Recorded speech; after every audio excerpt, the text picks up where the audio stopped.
Assalamu alaikum wa rahmatullahi wa barakatuh. I welcome you to another enlightening episode of this program, Islam is Beautiful, a program that's designed to let you appreciate yourselves as Muslims and add value to you as an individual. My name is Salma Aditutulawal. Thank you for joining us.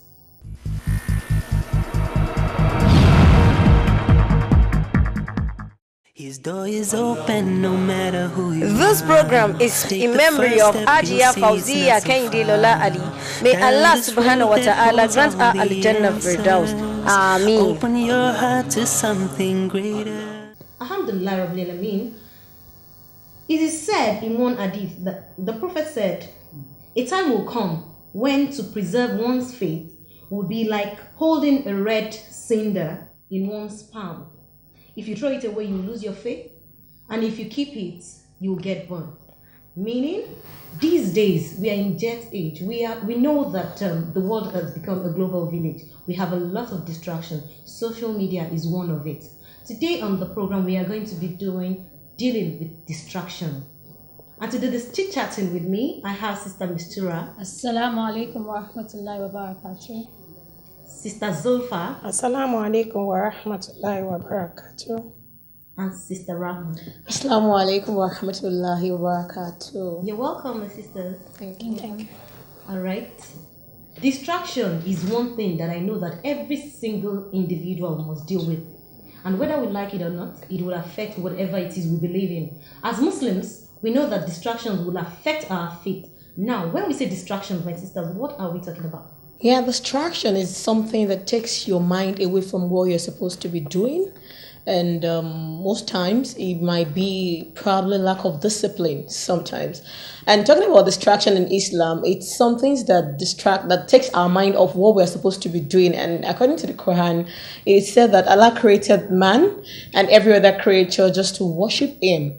Now, these are some of the distractions are things that takes our mind off those things. Like, it is time for Salah and you're like, I'm busy. I think let me just finish what I'm doing right about now. I'll quickly go pray. Then that's distraction. Okay, so that Priority matters if you want to handle it, I think. okay. Yeah. All right. Sister Zulfa. What I can say about distraction is just like an interruption.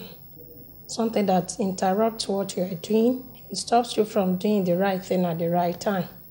As a Muslim, you're supposed to do some things as a Muslim accordingly as Almighty Allah said in the Holy Quran. And if you have one or two things that is stopping you from doing such a thing, is a distraction.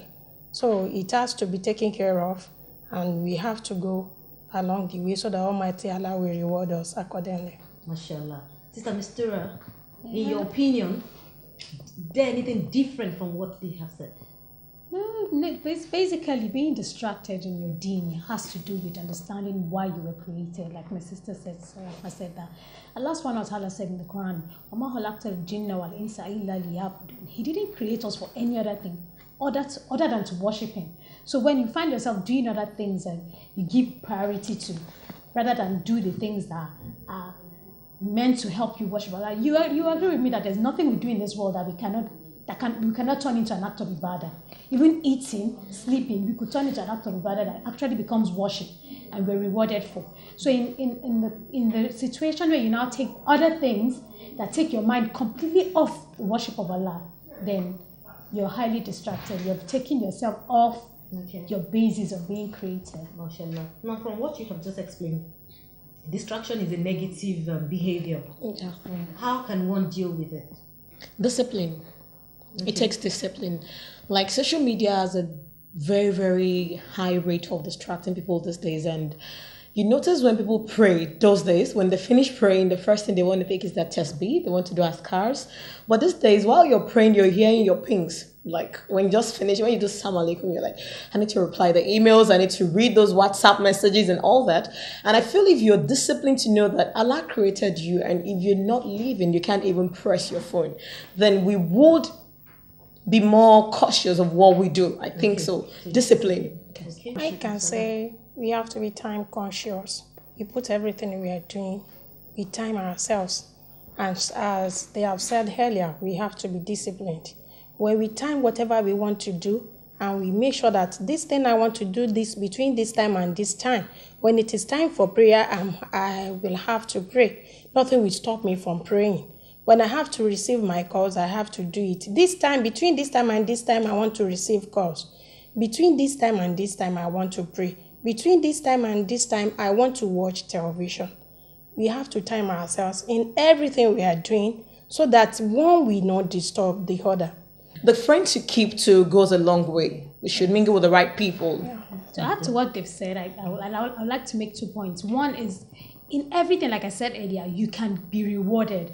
Do things, always purify your intentions. When you want to eat, say Bismillah. You know you're eating for the sake of Allah. When you want to sleep, say your askar.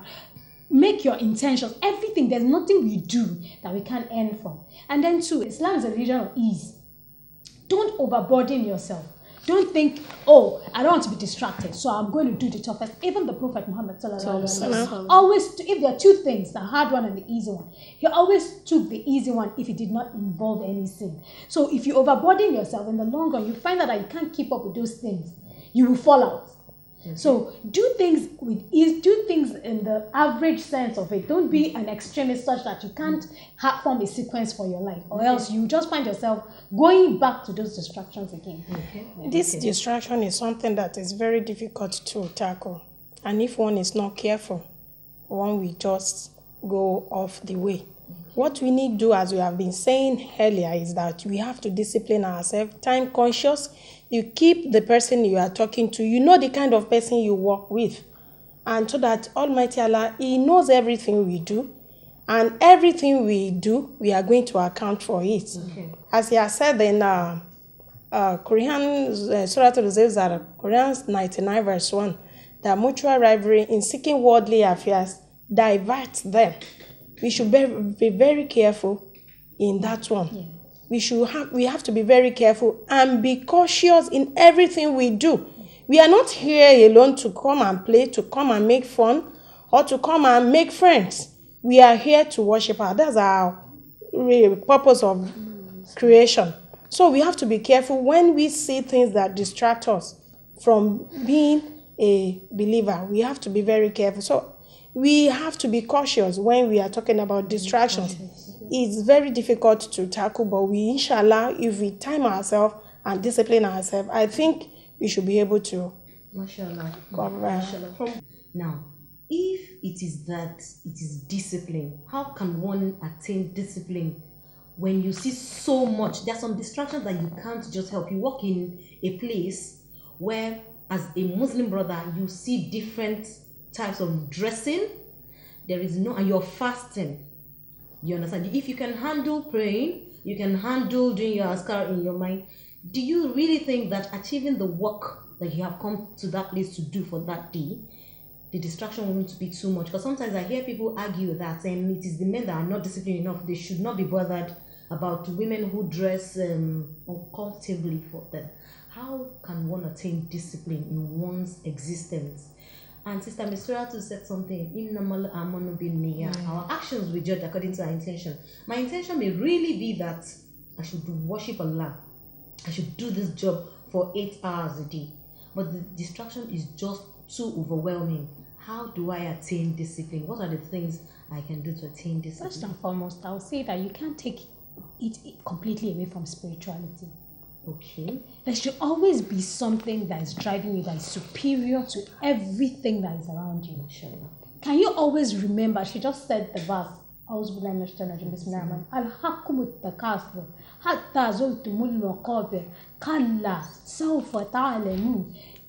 you get to your graves, before you know. If that is always your drive, no matter what, you continue purifying your intentions and continue taking your heart off. Allah is merciful, we all know. He will see that you've tried, but not trying at all and just assuming that I found myself in this place and I have to do it like that. And no. So discipline should be a conscious. It should be a conscious effort. It can't be taken away totally from spirituality, as she has said. And one has to be focused as well. Okay. In a situation where one finds oneself where some things that are not, you are not part of it, you don't like it where they are, you have to focus on what you are doing. Even if it is your place of work, I have my reasons for going to my place of work. This is what I have to do. These are my primary assignments that I must do. You focus on them. You don't look here and there. You don't look at whosoever that is doing this and do it. And all those things can be achieved if we are spiritually high. I specifically asked that question because I met a brother who he has an MBA, and for 5 years he has been trying to get a job to no avail, and then he got one that is very tempting but very, very around. Now, he forgot for some time that he's a Muslim when the opportunity came. Like she said, the discipline. It was the discipline in him that got him to remember that I'm a Muslim. I'm not supposed to take up this job. But now he was caught in between being a faithful child. So his parents were already waiting. We have spent money to train you, and so we expect you to start, taking care of us. So he was caught in between, and so he came for some kind of advice. Wallahi, I didn't really at first know what to say to him until I remembered what she said, that if he sees it as a trial, a good thing is coming. Or Shaitan has a way of making those ones seem so it was a big one to tell him, don't take it. When it's not as if I had something that I wanted to give him and everything. It took a while afterwards. He didn't take it. It took a while. But alhamdulillah, he's doing something now. But it's not everybody who can, because poverty is a mindset thing. I think to a very good extent, some people think they're spiritually high, but they can't handle poverty in any way. Any little form of discomfort makes them think Allah has abandoned them and all of that. And so in that situation, how do you help somebody who already has a mindset that you're saying this because you're comfortable?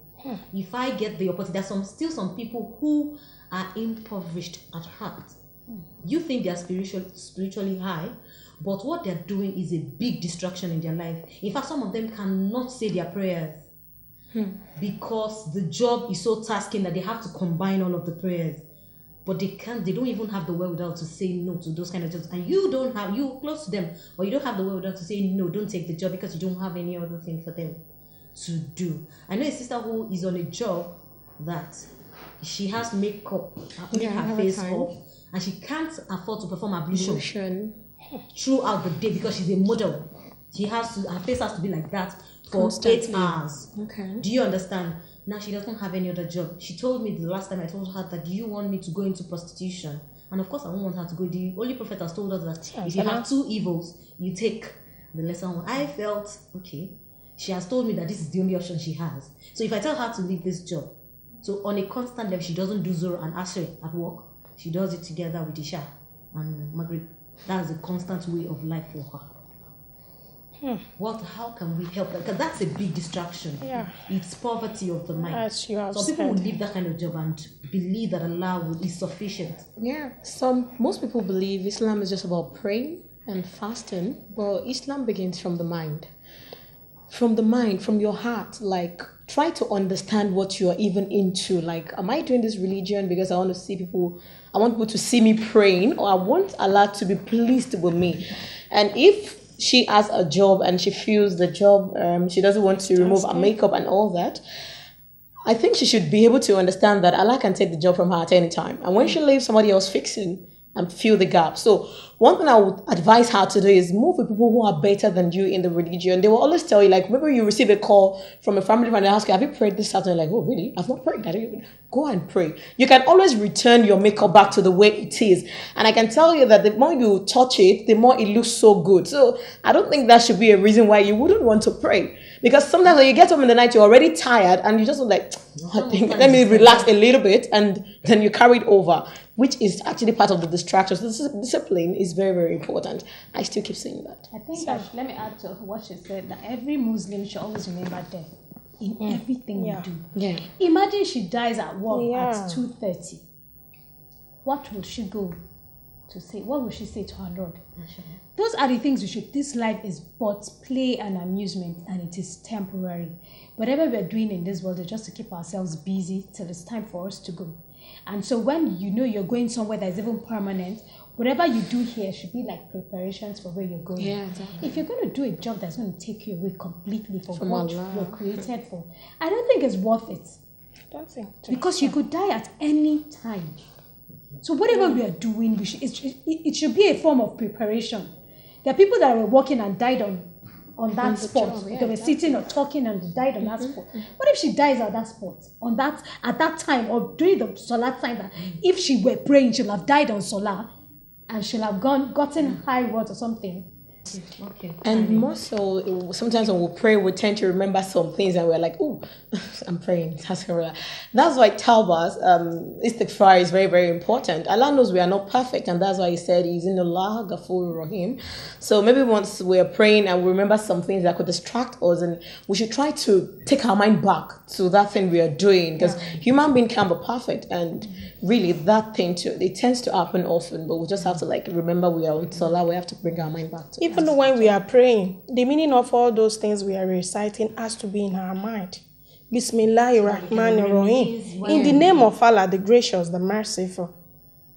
Alhamdulillah Rabbil Alamin. All praise belongs to Allah. As you are saying it in Arabic, let the translation comes to your mind, so that any other thing that comes to your mind, even you too will be happy. By the time you say Hidina Siratal Mustaqim, guide us in the right path, you will want to say it again. You want to say it again because you've put your mind there. But if you don't put your mind there, that means you don't know what you are doing, and you can get distracted. So we have to put our mind in what we are doing. Add to what they said, there's nobody that is free from the whispers of Shaitan. Shaitan will distract you. Shaitan is the primary agent of distraction. Yeah. He will distract you from your Salah. He will distract you when you're reading the Quran. He will distract you when you're doing anything that is going to earn you reward from Allah. He's going to whisper, all those whispers that you're talking about, Shaitan. So anytime maybe you're reading your Quran or something, let it be a conscious thing. You get distracted, you say, A'udhu billahi minash shaitanir rajim. You focus back. And then when you're on the Salah, the Sunnah of the Prophet, and you see that you're distracted, turn to your left side, speak 3 times and say, A'udhu billahi minash shaitanir rajim 3 times, and then you continue your Salah. You see that You start all over. No, it's gonna make it easy for us. Let's take a short break to see what book we have to corroborate all that we have said here. And do not forget, readers are leaders.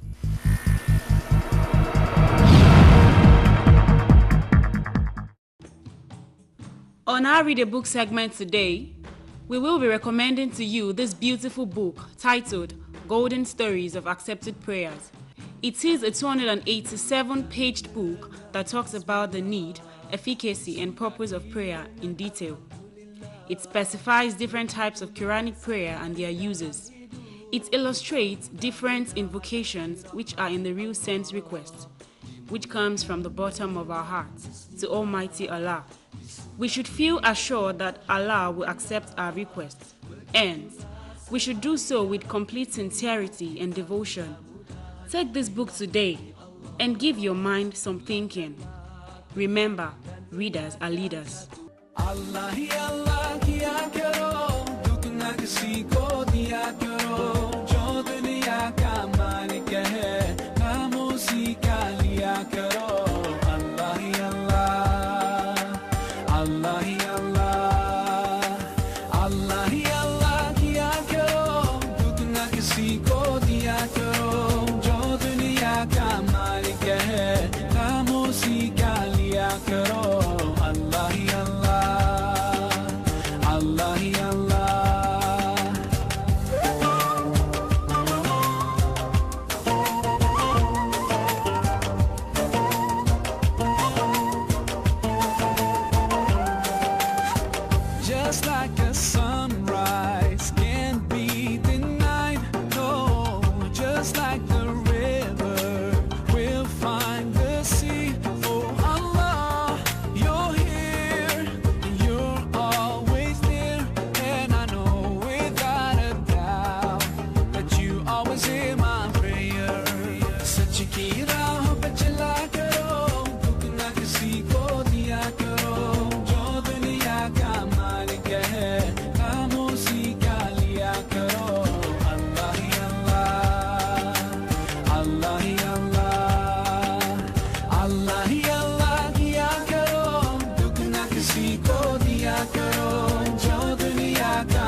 Alhamdulillah Rabbil Alameen, we will take the facts for the week.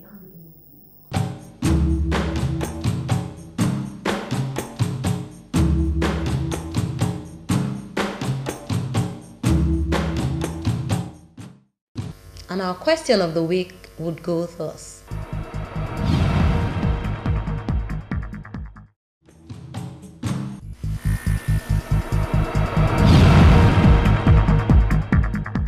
Mashallah, this is the question we think you should have for this week.